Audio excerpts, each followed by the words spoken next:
topic is on financial literacy in the Black community. So we have two special guests that are joining us today, one right here in the studio, and the other will be calling in from sunny California, and they both will be sharing with us their expertise as it pertains to this topic. But before we get started, I want to do what we always do here and share with you where we are. We are in the Elife Media studio, and that is located at 9185 Central Avenue. That's in Capitol Heights, Maryland. Exit right off your exit 15B inside of Kingdom Square Shopping Center. Everlasting Life is a restaurant and lounge and so much more, as you can see. Great tasting, healthy vegan food is being served here 7 days a week. Brunch on Sundays, an awesome brunch. If you guys haven't had the brunch, I recommend you come. Really tasty food. You can grab smoothies, desserts, popcorn. We even right now currently have seeded, locally grown, no GMO watermelons. So yeah, come on and get your healthy watermelons. When was the last time you seen a watermelon with seeds in it being sold at the store, right? Yeah, we got to go out of our way to get healthy food these days, but we have it for you right here at Everlasting Life. Everlasting Life is the main hub of 3 locations, actually. The other 2 locations are located in your Tacoma Park section of Washington, D.C., which is Evolve Restaurant and Lounge. And close by, you'll also find Vigoritos. If you're familiar with Tacoma Park, where the metro station sits, you get right off the metro, walk a half a block up the road, and you'll run right into Evolve Restaurant and Lounge. So check them out there. Same great tasting food, different location. We definitely have a lot more to share with you, but what we're going to do is we're going to hop right into our topic first, and then we're going to loop back around midway and share with you a little bit more about what we do here at Everlasting Life. Hanifa, how you been? Okay. Yeah, it's really hot today, but it's fine. It's hot yes, today? It is. Yeah. What do you think about this particular topic? I think it's necessary, absolutely necessary. Yeah. I think that the information is much needed. Mm-hmm. Because oftentimes we know what we want, we just don't know how to go about getting it. And True. That's, as far as getting our finances in order, insurance, real estate, and so forth. So the drive is there, but it's sort of, where do I start? Yeah. Yeah, I agree. Well, I want to introduce you to this brother who's here in the studio. And again, if you guys are following us on the Facebook Live, and you want to see the whole studio and all the flyers that go up, and you want to hear us clearly and see us clearly, because sometimes Facebook does what it wants. It does the drop thing and the blur thing and all that. So if you don't want to deal with all that and you want to see a clear, precise show, jump on to elifemedia.net. That's right now, elifemedia.net. We're live streaming there. So I want to introduce you to this brother that he is very well known in the DMV area. That's D.C., Maryland, and Virginia. It's funny, he was here, and while we were here before the show, a couple of people were like, "Don't I know you?" And "Oh, you helped me out this way." And yeah, so he's a very, very knowledgeable man in a lot of different arenas, but one of his specialties is insurance. So we definitely wanted to get him on just to share his knowledge and expertise with you guys about the insurance, because we lag, I think, so far behind a lot of other cultures and communities when it comes to finances in general, but insurance specifically, And so, of course, I can't speak any more eloquently about it than he can, for sure. So I'm going to introduce you guys to Mr. Wendell Rogers. Wendell, hello there. How you been? Good afternoon, family. Tell us a little bit about who you are, how you got started in the insurance industry. First of all, my name is Wendell Rogers, and my company name is Wendell Rogers Associates, and I am partnered with Mid-Atlantic Insurance Group, LLC, out of Washington, D.C. I've been in the insurance business for a few years, and the reason I got into the insurance business because I felt there was a need for our community to empower themselves other than the general stock market and buying and flipping homes. Everyone can flip a home, but everybody can get an insurance policy. I heard that right. Pays you some type of dividend or protects your family when you get called by God. Right, right. So, So this show is about building wealth, economic, financial freedom. How does insurance fall into that? How can we use insurance to build wealth? It's real simple. Once you engage in a type of insurance policy that suits you and your family's needs the best, particularly your budget, and then also death benefits and all the other riders, which is like options on an automobile that you would get, then you have a policy. Today's market requires us, a lot of insurance companies, to have what they call living benefits. And those living benefits can directly help you and your family while you're still living. Those areas are called chronic, terminal, and critical illnesses. This is approximately 33, and they cover heart attack, stroke, dementia, loss of limb, loss of sight, just to name a few. Cancer. So as a result of that, you can take advantage of it while you're living. And so if you're in a situation where you can't really afford a disability, this is some disability insurance. This is something that can assist you immensely, because these are the most extreme medical instances that cause most families hardship, particularly in the Black community. So you said living insurance. Yes. So is that like the difference between term life and whole life? Did that fall under that umbrella? Well, technically, once again, when I mentioned options on a car, it's considered a rider. Many policies that you get now have built-in riders where you don't have to pay for them. Riders basically come in a nominal fee. I mean, we're talking $1 to $2 to $3, $5 per premium payment, or sometime a one-time payment. But for the most part, most companies have accelerated death benefits to become competitive in this market.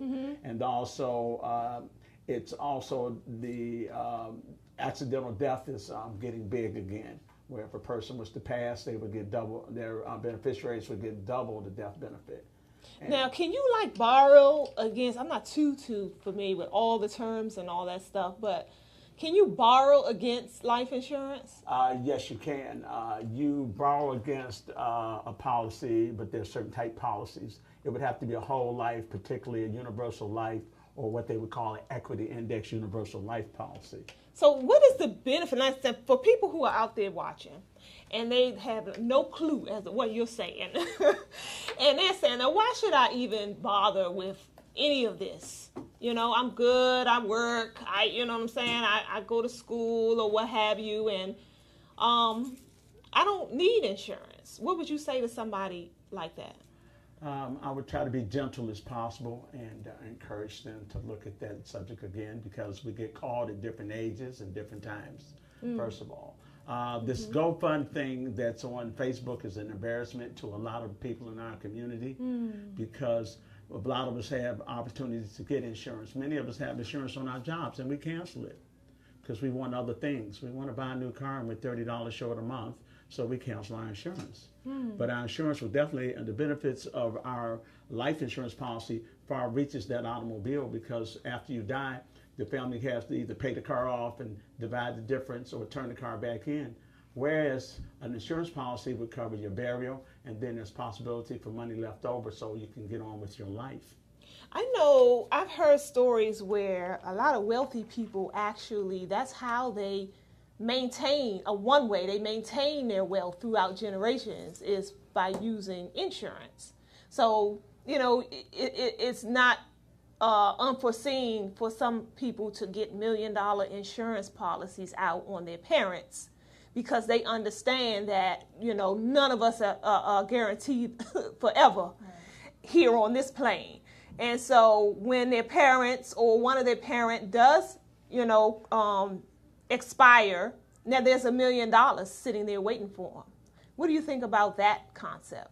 Well, the greatest thing about it is all tax-free money. That's the greatest part about it, because it's not attached to the will. It's not. It's a separate product. When you have an insurance policy, your death benefits are generally paid within, if there's no question of the way the person died, generally paid within several weeks, a week to 2 weeks, most cases these days. Now, the thing is that yes, that is a secret weapon in a lot of other communities, financial wealth. But then there's a real simple one that we need to look at in our community, and it's called the $1 Million Baby Program.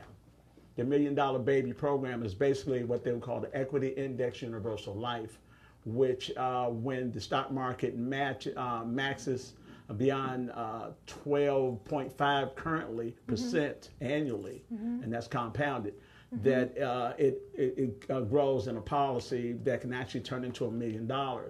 In theory, $200 a month for 35 years, and a child's policy will turn into $1 million. Now, well, wait a minute. Let me go ahead. How many years? 35 years. Okay. So let me make sure I'm understanding you right. So you're saying we take an insurance policy out on our children when they're first born, Yes. and if the stock market reaches 12.5% Or better. Yes. then your insurance policy increases as well? Is that? It's all collective. Your death benefit and the money that's your earned money actually goes toward your death benefit, but you can tap that money anytime you want. So the insurance policy you take out on that child is connected to the stock market? Yes. No, not directly, but we mirror the stock market. Oh. Okay, so it's in other words, What's that called? It's called the Equity Index Universal Life Juvenile Plan. Okay. Okay, and basically the way it really works is that you take it initially to the child is 18 years of age. So when they go to college, then you want to look at how much money you have available. You want to do your student loans and whatnot. And when the child graduates, which gives that particular policy another 4.5 to 5 years to grow, that's when you withdraw the money to pay the student loans off with no interest. And then you transfer the policy over to the child and they continue to pay on it. And by the time they get 35 years old, they should still have a nice amount of money they can touch and still continue the policy until they pass on. Wow. So how come you think more of us don't know these things in our community? Lack of information. It's not important. Insurance isn't important as like it was when we were in the 60s and the 70s and the 50s, where the insurance man came around and collected $1.50 from you. He had a relationship with the community. He would also a lot of times attend the funeral or bring flowers by. He was a friend of the family. He was a member of the family in many cases, despite where he came from. And the thing is that most insurance agents back then, they came in and they sat down. That form of insurance now is called industrial insurance, and it's still practiced down south. And that was introduced to the community of insurance by African Americans. Wow. So we can make it affordable, particularly during the Depression, because everybody had insurance in Depression. During the Depression, there was approximately 1.3 policies per person in the United States. Oh, wow. So we were insured up, because if you died then, we had no way to bury you. Nobody had money. Nobody had jobs. But they paid their insurance. Interesting. Yes. What do you think changed over the time? Prosperity. We started living longer.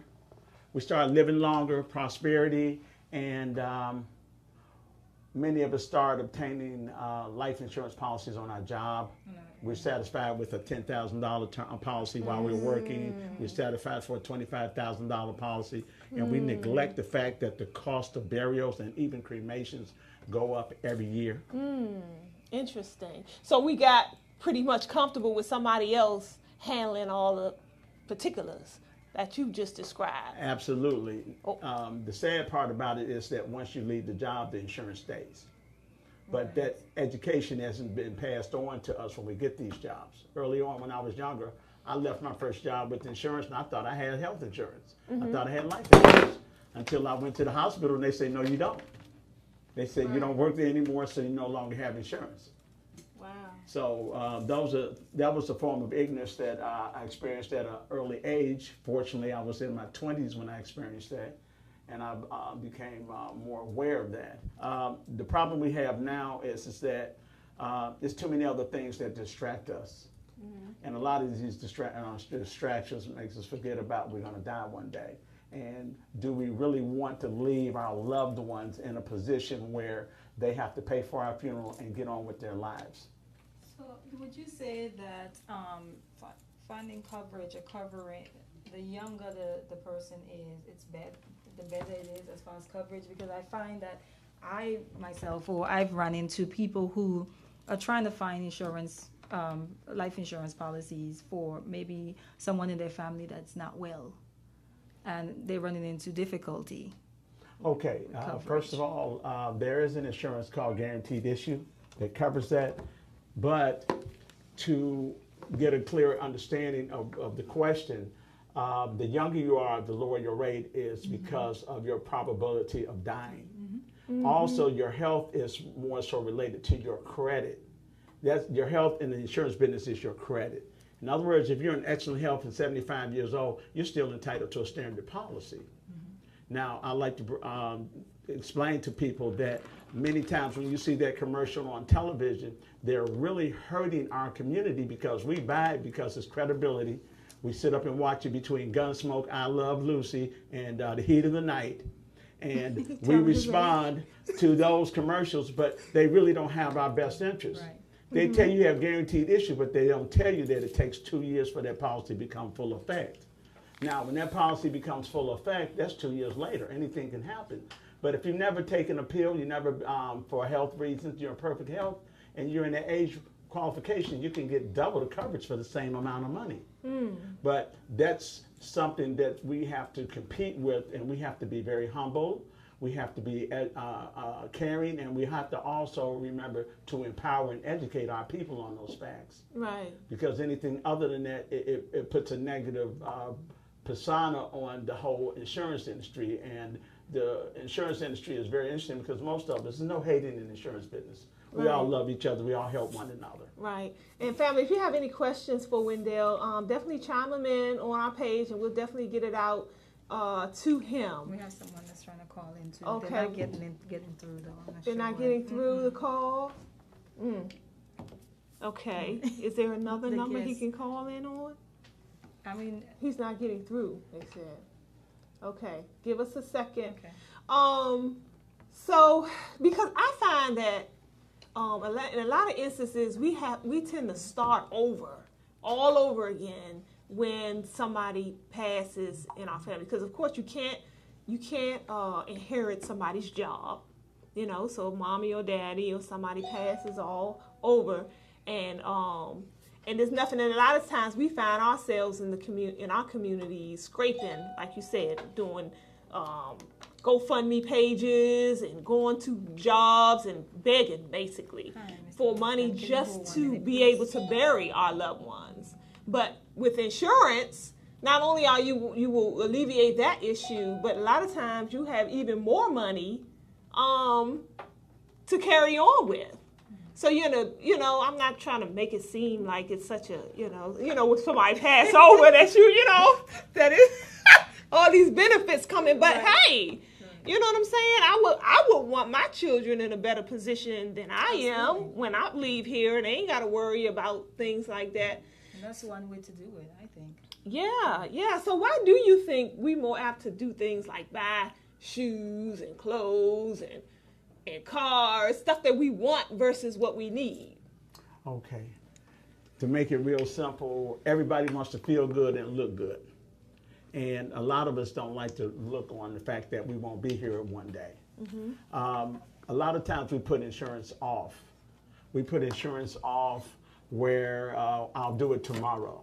I'll do it later. And then also lack of information actually has a lot to do with us being hesitant. I always make myself available for anyone to ask questions, whether they get a policy from me or not.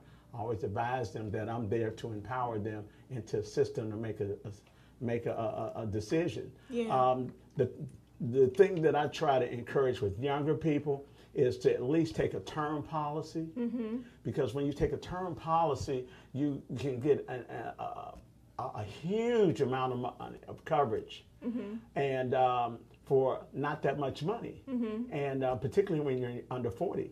Now, what that money does is that if you're raising a home, I'm raising children in a home, that money, your death benefit can cover a mortgage. It can help with the children's education. It can help the lifestyle because they typically, we like people to look at getting at least five times their salary to protect their family on. Okay. Because the true purpose of insurance is to enhance one's life because they have lost income due to the loss of that loved one, and then also to protect property. Right. So one form of insurance is called mortgage insurance, which is a form of term insurance. Right. And so if you purchase a home and you take a term policy out, the money would go back to your beneficiary, but then they have an option.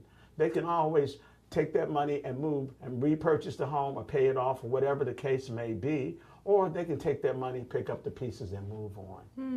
Okay. Well, that's what I admire about you, Wendell, is that you educate your clients. It's not just here, sign here, and you need this and that's that. You really, really take the time to educate your clients. I appreciate that. What do you think is the best kept secret about insurance? What is it that we need to know, but we just don't know in general? The Equity Universal Life Insurance Policy. The one you just finished describing. Yes. And the reason being is because it's good for anyone that's under the age of, say, 60, or I would say 50 to play it safe, because there's a feature in there also where you can get, if you're under age 50, income for life. So if you fund this policy for 10 years or 20 years, you can still get a check coming to you for the rest of your life. And now the age expectancy on that particular policy is age 121 because we're living longer. Yeah. Yes. And so you would no longer make payments to the insurance company. You would still have coverage all the way into age 121, but you would have a check coming in either on an annual or monthly basis. Now, the dollar amount is determined on how much your policy is and how much your participation is. But once again, it would always be with the advantage of, if the stock market doesn't do well, you either get a guaranteed rate, which is generally 2 to 3%, or it zeroes out at 0%, where you don't lose your money and it will grow upon the next spike in the stock market. Interesting. Is this something new, or has this been around for a while? We just don't know about it. It's been around for a while. Wow. It's been around for about maybe roughly around 20 years. So it sounds to me like you can play the stock market with your insurance. Very safe. But you just don't have the options of picking the companies. Right. But basically, it's the same way. And the advantage to insurance persons is that we don't need a stockbroker's license to discuss it or to provide it for you. Yeah. So we don't need a 6 Series or 7 license, which requires a lot of training. Okay, so if the audience want to get in touch with you, how do they do that? Okay, they can contact me through Let's Facebook. see if I can see him. Go ahead. Facebook, Wendell Rogers, WINDELL ROGERS. You can inbox me, or you can call me directly on one of my numbers, which is 301-456-0305. All right. Thank you, Wendell. Yes. Well, hang in there. We got you for the whole hour, right? Yes. Great.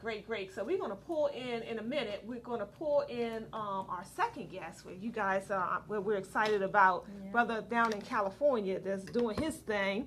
But before we do that, I want to jump back in and talk a little bit more about what we have going on here at Everlasting Life Studio, Restaurant and Lounge. So, Everlasting Life, again, is a vegan-style restaurant, but it's so much more than that. We host a lot of different events, cultural-type events, right here inside of the lounge. One being, we do a Chopping It Up with the Irritated Genie every Monday. He does that every Monday evening, starting at about 6:30-ish. You can catch him here, and it's a public community forum discussion. You can come right in. It's always free. It's a different topic every week, and they chop it up. So they basically, discuss what, a lot of it is the current events. So he centers the topics around a lot of the things that's currently going on in our communities. And then the community hashes it out. and discuss it. In a lot of instances, they actually move towards action. Like, for instance, they did an event, they did one about farming. Yes, and growing your own food. Growing your own food. And they will come out to your home and teach you how to do that, actually. Right, yes. right. And out of that, they, like she said, they had birthed this where they bring in the youth, and they actually travel to people's homes and plant gardens for them. And so, yeah, you definitely want to come and join him for that. That's Monday evenings.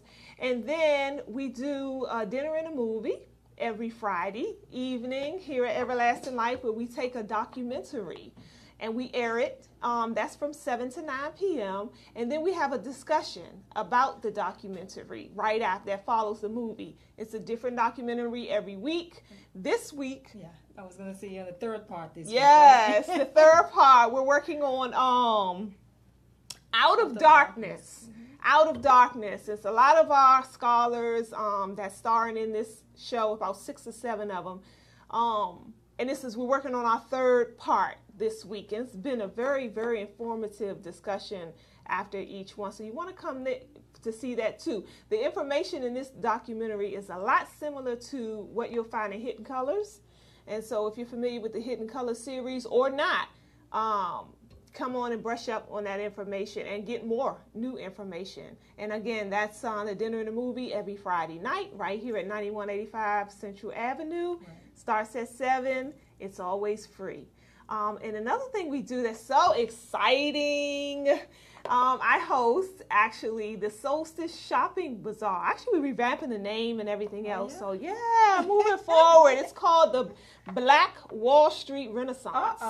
Yay! Yes, we're going back. That's and good. Then we're coming like forward. Yeah, the Black Wall Street Renaissance. So the name will be changed. So no more Solstice. We're going to put her to rest, but we're going to be rebirthing the Renaissance. Ooh. So yeah, same. Pretty much the concept is a little different. We'll be bringing in a lot of special guests. As you guys know, we had 2 celebrity chefs this past solstice. Solstice after that, we hosted Professor Griff. So we always have somebody exciting and fresh to come in every month. This coming September's solstice is going to be the Customer Appreciation Day. So, we're celebrating 22 years in the community right here at Everlasting Life. So it's going to be a very festive event, all kind of nice giveaways, fun, excitement, music for the whole family. Children are welcome. We'll have things for them to do. So again, that's Saturday, September the 6th, right here from 12 to 6 p.m. Hanifa, did you want to share anything? No. I should be at the next, I was going to say solstice, but I'll be at the next Wall Street. The next Wall Street. Yeah, I got to get used to that new name myself. Yeah. And then, of course, I'm here 4 days a week with my fashion jewelry, Malik's Fashion Jewelry. So you can come and get some beautiful bling Tuesdays through Friday from 2 p.m. to 9 p.m. You can catch me right here in the lobby. So, okay. So I think our special guest is on the line. Mr. Lofton? Are you there? Hello? Mr. Lofton, if you can hear us, can you turn your TV or computer down? And we have you on live. If you can hear us, are you there? Okay, I don't know. We can hear him, but I don't think he can hear us. Is it on mute? My phone was on mute, just so you know. Oh. Sorry. So he don't listen to the conversation. Yeah. Mr. Lofton? Yes. Okay. Hey, there we go. Okay. So I apologize for that because I know you've been trying to call in for a little bit now, so apologies. But we have you on the air now. You're live. Excellent. Yes. So tell our audience a little bit about yourself, who you are, what you do. Okay. My name is Thomas T.J. Lofton. My background is the auto industry and construction. I was one of the first people who took the low riding world to a whole nother level, putting cars in movies, TV shows, commercials, and videos and shipping them overseas. But because of all the cars I owned, I started buying land to store those cars, which led me into the real estate industry. So I do a lot of speaking on investing in real estate. So real estate is definitely something we all need to be a part of. I love it. Love it. Okay. And you're calling from where? I'm calling from Inglewood, California. Inglewood. I love it. How long have you been in the automotive? Did he say that? How long you been in the industry? Oh my gosh, since all my life, since I was probably like 12 years old, maybe. Oh wow. But I've owned a shop. I opened my first legal business in 1991. Mm-hmm. Okay. So I know we spoke briefly, and one of the things that you focus on is how do we monetize gentrification. Am I correct? Absolutely. Okay, let's talk about that a little bit. When you say monetizing gentrification, what exactly do you mean? Making money off of the real estate today. Okay, so gentrification in the DC, specifically in the DC area, most people look at it as, you know, it's a terrible thing that's happening to Black communities. And so when you talk about monetizing gentrification, it sounds like you're saying it don't have to be all bad. We can find some good in it. So how do Right. people go about doing that? Well, you got a lot of people who already own real estate, and because of the high cost of living, everything's going up right now, and they're selling. So for one thing, we got to start keeping the stuff that we have and stop flipping stuff. You know, it's not about, we should be flipping anything in this economy. We should be buying and sitting in hold. So other than that, we need to start looking into buying land in these outskirts of the main of the areas. Outskirts of the areas. Okay. They're like an echo. So as far as real estate is concerned, and the future of real estate, how does real estate look for our youth, and you know, in the future? Our youth are in trouble if we don't start planting seeds right now Right. and teaching them about investing in real estate, about buying land, about what does an investment in real estate look like. They'll never be homeowners. Because right now, if you look across the country, real estate values have gone through the roof. But in fact, that's why they put Donald Trump in office, because he's a land developer. So every president who has ever came into office has done what they do for a living. So we're developing America. And people cost of living in California has went to the median home price is $500,000. So that's forcing people to leave California and go to like Atlanta and North Carolina and all these other states, and it's pushing their prices up through the roof. In fact, it's funny you guys say that. I was just in Oxon Hill, Maryland on July 5th through the 9th at Prince George's County at the Gaylord Hotel.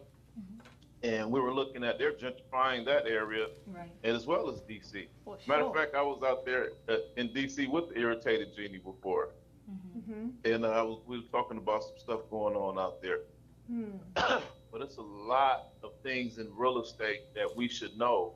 And real estate is changing around this country. So real estate investments is for everyone. We need to, if you don't know about it, you need to learn as much about real estate as you can, because if you don't, you will not be a homeowner. And real estate is the main thing, the biggest wealth creator in America It is. that everyone can participate in. It's real world. You have people buying land for $10,000, hypothetically speaking, and then the next day, Google decides to buy the land across the street. So your little piece of land you paid $10,000 for just went to $10 million. Right. It works like that straight across the board. You got people who own apartment buildings where they're getting $500 a month, and then all of a sudden a major corporation will move in, and the next month you can start getting $7,000 a month for that rent on that apartment building, because of the employees from that corporation that moved across the street. So that's why I say we have to learn how real estate really works. So all of that flipping stuff, get that out your mind. Yeah. We shouldn't be flipping anything. Buy and hold. Right. Absolutely. Yeah, that's what I did. I sold real estate myself for 10 years. And I used to tell during the latter half of because the longer you're in whatever you do, the more knowledgeable you become, and you know, all that stuff.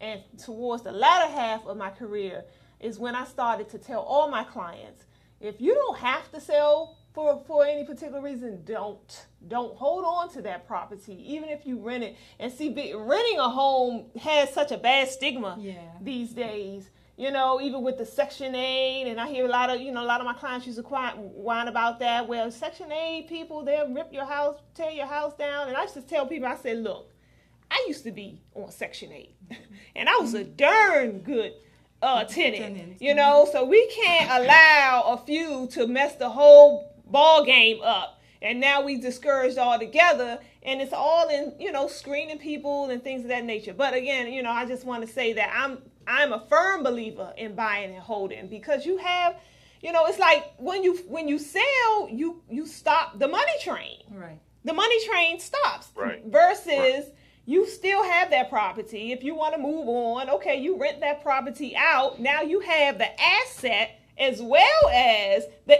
income coming from that asset. So it's a double benefit when you hold your property versus selling. I know in the area in DC where I work, I mean, they've put up it's weird because the housing community that's there, suddenly they're putting up these townhomes, right, like smack dead in the middle. It's just this little one plot, and it's beginning. So I'm saying in about 5 years, this community is going to be gone. You know, you see it coming. And so I often wonder, like, the residents of those areas, like how are they preparing for that? Because I do hear a lot of people sell their homes. You know, it's very rare that I meet people who hold on Most to it. people will sell. But why do you think that is, Mr. Lofton, that people just, is it pressure? Is it? I think it's. I'm sorry, I'll let him finish. It's a number of things. First of all, people know, the powers that be know that the real estate's going to just quadruple in the next couple of years. So they're pushing crime, and crime keeps real estate values low, and it makes people want to sell. So we got to realize that we're being bamboozled and tricked out of our properties. So we got a lot of reasons why people sell. We got young people go off to college. Their mom lives in a fast-growing community, which in the next few years, the home will be worth $2 or $3 million. But the child graduates from college, moves off to a cheap city, and calls mom, say, "Hey, mom, I got this huge house, and I pay $200,000 for this 3,000 square foot house. You should sell your house, which is going to be worth $3 million in the next 2 years, and come out here and buy a cheap house, which is not going to be worth anything in the next few years." So we don't really understand real estate. We understand real estate, but we need to overstand real estate of how it really works. We need to stay in these communities where these major corporations are moving to, because they're pushing the real estate values through the roof. Just like I was in Atlanta in November, and they were building that Mercedes-Benz dome for the Falcons or something like that. Then they built another sports arena, another sports team thing around the corner. And I'm telling my people, buy all this real estate in downtown Atlanta. Buy it. These houses are $30,000. Buy this land. Go ahead. Yeah. I'm definitely with you. I'm with you. Now, what I had found admirable about you, I was checking out your page, and you had a live message to the people recently, and you was just sharing some information about what you do with the community. So you actually hold classes, workshops with the children. Yeah, that's what I was going to say. How early should we be? Yeah, tell us a little bit about what you do. Well, you know, it's hard to convince certain people to do certain things. So if you want something done right, what do they say? You got to do it yourself. So I found myself becoming a public speaker because I've been teaching people how things really work. So I look long term, and I see what's coming. So in trying to tell these people what's going on, they didn't really want to go talk about that. So I just started doing it myself. So I give workshops and training classes, teaching people about land development, about manufacturing, about real estate investments, and about the auto industry. Things that we can really make money in today things that we can create wealth in, things that we can become millionaires and billionaires in, and come back to our communities and say, here goes $50 million once you go start a new school or something, you know? Yeah, beautiful. These are the classes I teach. How early should we be talking to our kids about real estate and investing? Because I know with adults, most parents, some of us, we think that we don't talk to our kids about these things because they can't understand, or we don't know how to break it down to them on their level. So how early would you say we should be talking to our kids about? As soon as they learn how to talk. You know, my daughter, I was dragging her through open houses. Every time I go out and look for a piece of land or a piece of property, I had her right there. And I'm like, look at that house. The roof is falling off. Or look at that land. It has a water meter on it. We should buy that one. And she's like 5 years old. And she's like, oh, it got a water meter, Daddy. So she's telling me, Daddy, look at that one. It has electricity, right? Isn't that electricity meter? I'm like, yep. Wow. Yeah. And that's a good point. Yeah. And I think that, if parents are out there who don't have the knowledge themselves to impart in their children, there's a lot of people out here like you, Mr. Lofton, Absolutely. that they can send them to. I used to take my children and put them in like, savings classes and how to read a checkbook and all that finance classes and stuff when they were little children. I mean, although I, had some basic knowledge, Right. but there's other people that's experts that specialize in a lot of things that, I may not know. So I would just put them in, instead of them in cheerleading class, they learning about finances, and things like that. So, yeah. So if let's say if you were to speak to someone, Mr. Lofton, who is interested in buying real estate, but they're looking at their finances and they're saying, this isn't something that I can afford right now. They're looking at their credit report and they're saying, absolutely not going to ever happen to me, happen for me, even though I really want to do this. What advice would you have for them? Well, see, this is why I teach these training classes, because you do not need credit. Credit was designed for people who did not have assets. When back in the days after slavery ended, you had a certain group of people who owned everything, and then you had the African Americans who didn't own anything. So you got people who got pictures that's worth millions of dollars. You got people that got stocks. People got bonds.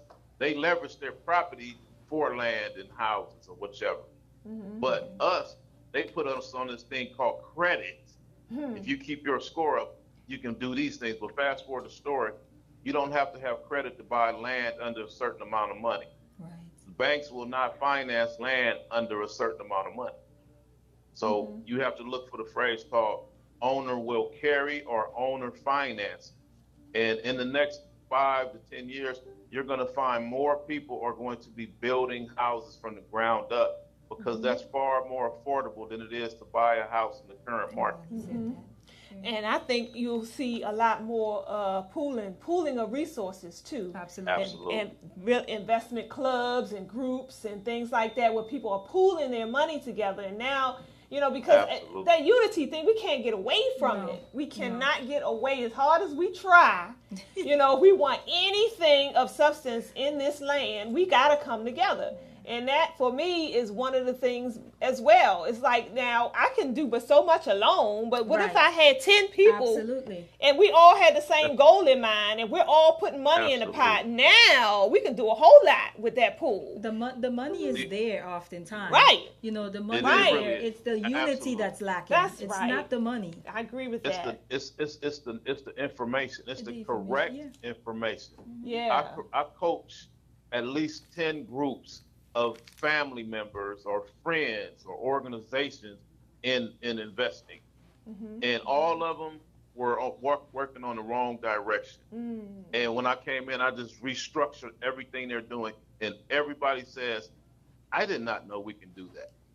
Everybody's getting caught up in this flipping stuff, when it's like we should be buying the land, developing it, and starting businesses in the developments, etc.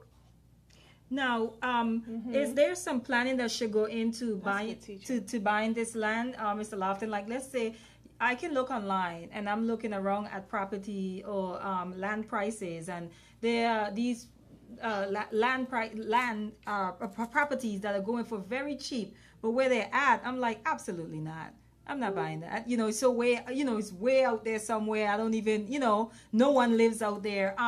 Is there a strategy to buying land as far as, Yes. Doing your research, making sure that it's a good Yes. investment?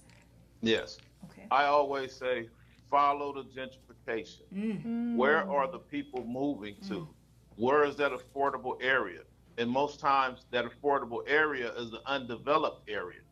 And if you can go and find affordable, cheap, big home in an area, there's some land next to that area. So that's the land you want to buy. But I always look for land with water and utilities. Yeah. You got to Good. make sure it has those, because there's a lot of land that doesn't have any water, and that land is no good. Right. Okay. Right. We have We call it we have a lockout. question from one of our audience.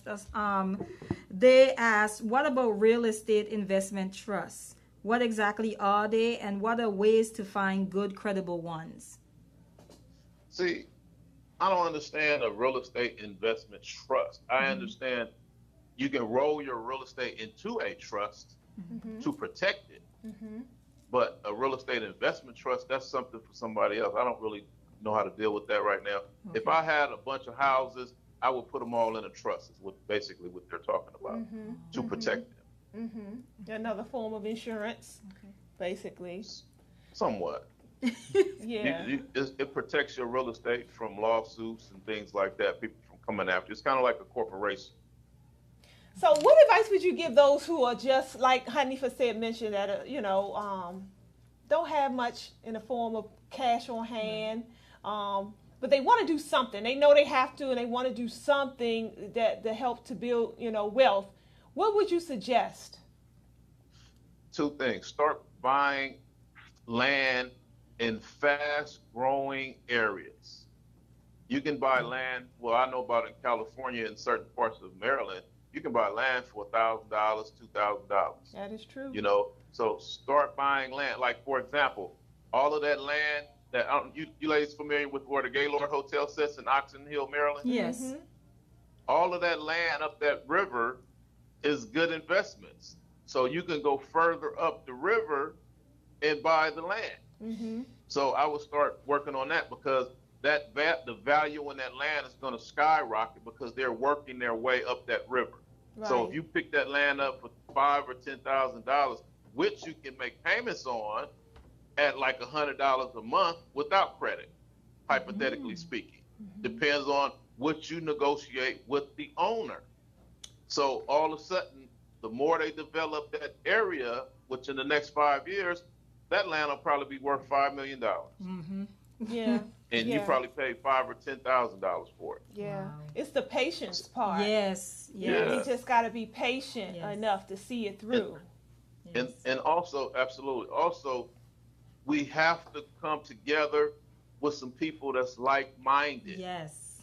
And turn around, and just like in D.C., I came in with a friend of mine. He reached out to me all the way in California and said, TJ, we're investing in some dilapidated warehouse space in D.C. We're going to convert them into some luxury lofts. Can you put some money in on it? Well, absolutely. I jumped on a plane, flew out there, checked it out. I put some money in on it. So that's what we got to start doing. It's not just about what's in your area. Yes. It's what people are doing around the country. So Right. if you call me and tell me you guys got a project, well, guess what? I'm jumping on a plane and coming out there and check it out. Right. Right. Because I know like that to this buy is the the block fastest way of creating Buy the wealth. block.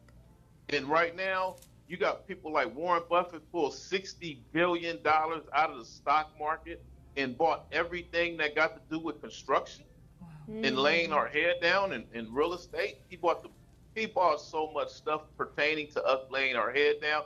People are getting into position all around the country, except for the majority of us. Yeah.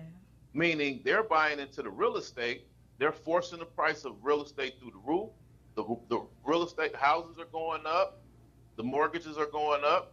So now the rent is going up. and now homelessness is going up. Yes. Yeah. So we have no choice. We cannot make dumb statements saying, oh, real estate is not for everyone and investments are not for everyone. We have to, if we can go sit in college and learn anything, we can go sit in a real estate training class and learn about flipping and not flipping, but investing in real estate. Speaking of college, that's one of my questions. I know that this is a ever-changing world, and I'm watching the balls and the wheels in motion shift.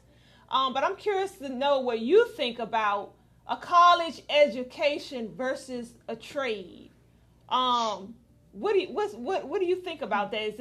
Is going to college is still a great idea, or No. Talk on no. that. Okay. You got people spending $160,000, $300,000 to get an education that's going to give them a $60,000 to $80,000 job. But yet you got people spending $500,000 and $5,000 to start businesses that's going to create millions and billions of dollars. Yeah. That's a no-brainer. College was nothing but a pyramid scam. Those who got on early bought $12,000 homes, paid $50,000 for education, or got it for free, and all of a sudden now their houses are worth $500,000 and they're doing well. But college students today, they coming in, college education is 10 times that, and homes are $500,000 or better. So college students will never be homeowners unless you're an attorney, a doctor, or some type of super engineer. But trades are pathways to becoming multi-millionaires and billionaires. If you learn the trades like concrete, for example, masonry, carpentry, in today's time, in 4 years you'll be a multi-millionaire, if not billionaire. Depends on what you know. Yeah, I just find I mean, I don't know if they'll never be a homeowner if they go to college, but I do find that just in my circle, I can't help but to notice that all the people that I see that have learned trades are doing extremely well for themselves.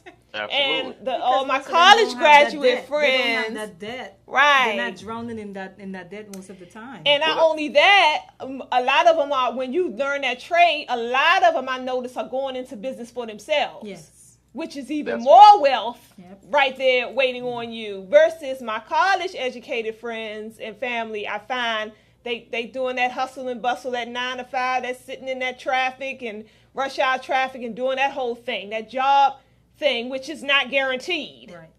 Versus if you got a trade, you can take that and go anywhere with it.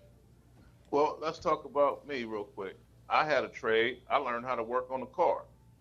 You know, they called us, what do you call it? Shade tree junkies. What do you call it? Shade tree mechanics.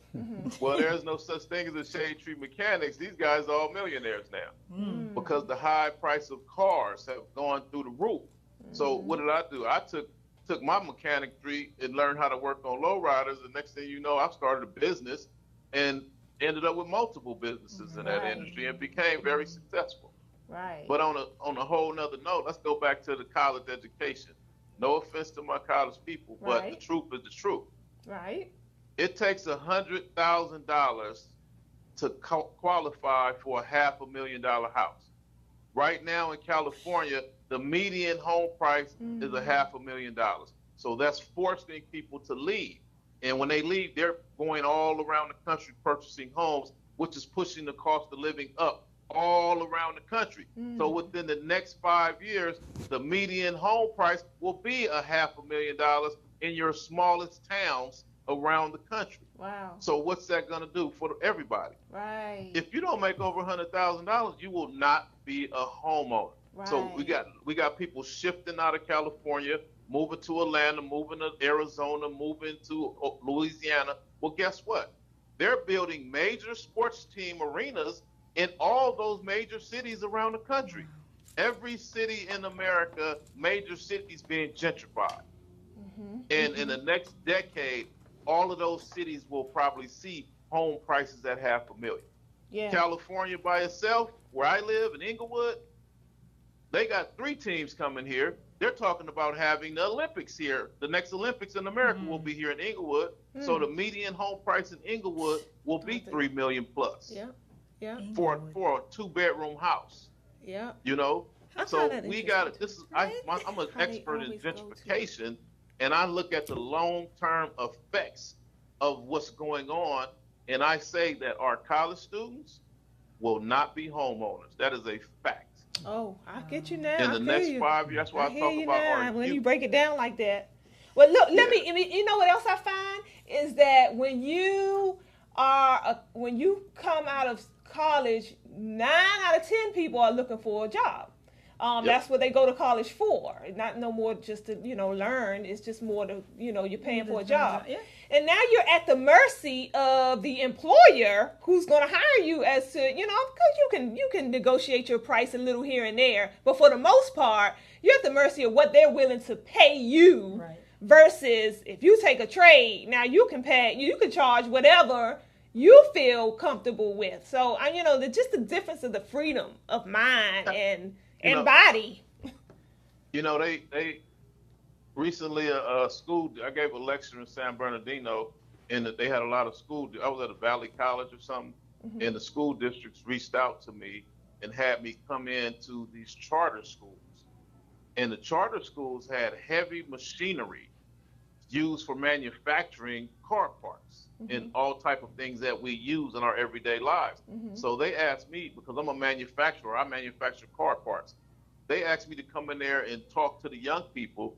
And I told them, if we're going to teach them manufacturing, we have to teach them we have to teach them financial literacy, because you're going to have a lot of millionaires and billionaires that are going to graduate from this class because they're going to make their own product. I tell them, you have access to this machinery, come up with the part for your car, come up with the part for your house, come up with the part, a little mini Mickey Mouse ceiling fan or something, a desk fan, a pen fan, something for your laptop, make some products for its own. And you got over 7 billion people around the planet that's going to see your product, that's going to say, oh, you're a manufacturer of these little parts that cost you 50 cents to make. I'd like to order 1 billion of them. Right. That's the beauty of the global marketplace. It's Absolutely. like, once the internet, it opens the door for the whole world to purchase your product. And that's what I tell people. When I started off in 91, there was no internet. There was no PayPal. There was no smartphones, none of that. So I would run an ad in the magazine, and my target market was 1 million people, 1.2 million people. So when I came up with a product that 1.2 million people needed, I made money hand over fist. But guess what? Now I come up with a product, I post it on my Facebook page. You got over 7 billion. You got 1 billion people on Facebook by itself. So you got over 7 billion people around the world that will find out about your product. So I don't understand why people are looking for jobs personally. Yeah, I think it's a mind state shift. We got to get there in the mind. It's just to go to school, get a good job, go to school, get a good job. And that is so implanted from young in our the heads. School system is all about that, right? But this is a changing world, and we can't keep doing the same things yesterday and expect the same results because it's changing. But this I want to Hanifa to close us out. But this is the end of our Empower Hour. It goes so fast. But I was going to ask a question. Oh, okay. No. I just want tell the people, Mr. Lofton, where they can find you. Yes. Well, I do coaching and consultations and trainings and a lot of public speaking. I can be reached at area code 310-619-3954. Or they can go to my Facebook pages at Thomas T.J. Lofton, Loftin, or follow me on YouTube. And if they want to get in contact with me about coming out to speak, they can go to one of those sources. Okay. You had a question, you said? No, that's what I was saying. I was just saying that I know we have time. Yeah. Okay. Now I know. Just real quick, I failed to mention Deja Vu Thursdays at Evolve. So Evolve Restaurant and Lounge over in Tacoma Park, 341 Cedar Street Northwest. Buy one, get one free rail cocktails. Their Deja Vu Thursdays go on from 5 to 9 p.m. So get over there for that happy hour. Happy hour. So family, that's our Empower Hour. So again, I hope you guys learned some stuff and took some information with you guys that we can grow on. And let us know if you want to stick around. We do a after hour, Empower After Hour, where we hang around for a few minutes if you guys had any more questions or whatever. But other than that, we are tuned out. Much thanks to both of our guests. Yes, thank you both for sharing your Yes. information. You're welcome. Yes. And until next week, we do this again every Wednesday from 2 to 3 p.m. And we always take a whole new topic and we hash them out. So join us next week. Peace.